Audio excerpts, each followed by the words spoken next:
Well, now the piece is completely dry. You can see it's a much lighter color. This is called the greenware stage. The piece is very delicate, eggshell delicate. It could break very easily, so you have to handle it carefully. At this point, if you added water to the clay, you could actually reconstitute the clay and make something else out of it. So that's one of the properties of the greenware. So it is ready to be fired now. The first firing that I do is called the bisque firing. And what this firing does is partially solidify the clay so that you can handle it very easily. You don't have to worry about marring the surface, but it's still very absorbent to water. So when you dip it in the glaze, for example, to glaze the piece, the glaze will stick to the pot and absorb into the clay. So let's go into my kiln room and we'll put it in the kiln. We'll load it in the kiln for the bisque firing.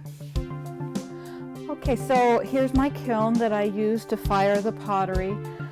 It's an electric kiln.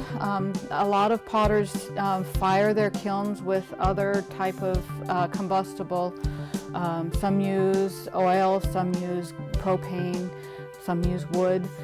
I've chosen to use electric just because I'm in an urban setting and it's easier to do it that way.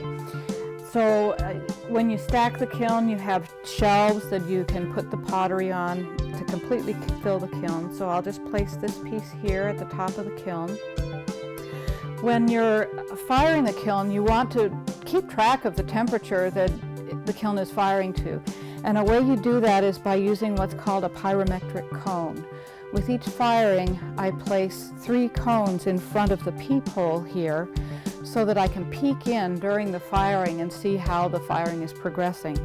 The first cone I put in is the cone below where I want the final firing temperature to be.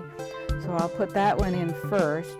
And then the second cone is the final firing temperature. I put that one in.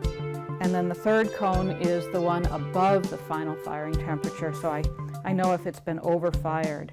But as the kiln reaches the specific temperature that that cone bends at, then I'll know where we are in the firing. When I do my bisque firing, I fire to what's called a cone 04, which that temperature for me ends up being about 1,945 degrees Fahrenheit in the final firing.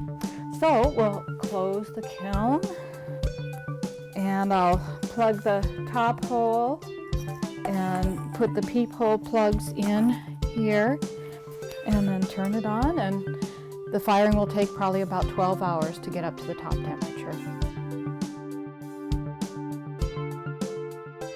Okay, so we're ready to open the kiln. The kiln has cooled off and it's safe to open now.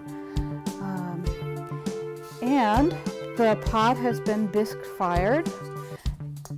It has a much different feel now. It's harder, you can hear a little bit of a ring, and it's ready to be glazed.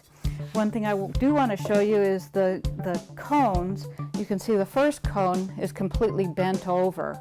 That was the one that is the temperature before the final firing. This second cone is just starting to bend a little bit, so that's good as far as what the temperature got. And this one, the third cone, is straight, so it never got up to the top temperature, or it didn't overfire.